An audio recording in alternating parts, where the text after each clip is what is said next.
लहंगा बदल है राजा मिलिया कल यभी बानी पवित्र छिटले बा गंगा जल अभी बानी पवित्र छिटले बा गंगा जल।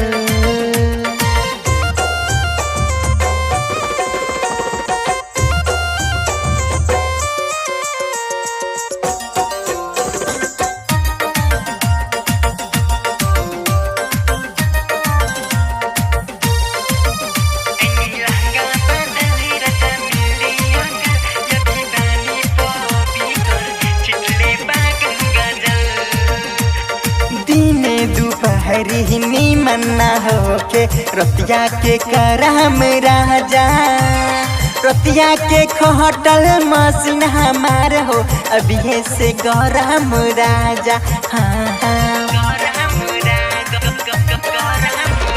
दिने दोपहरी मन्ना होके रतिया के करम राजा रतिया के खटल मसीन हमारे हो अभी से गरम राजा। काहे होता खलबल राजा चीजे पल पल देदा तन को या राम जी छिटले बा गंगा जल देदा तन को या राम जी छिटले बा गंगा जल।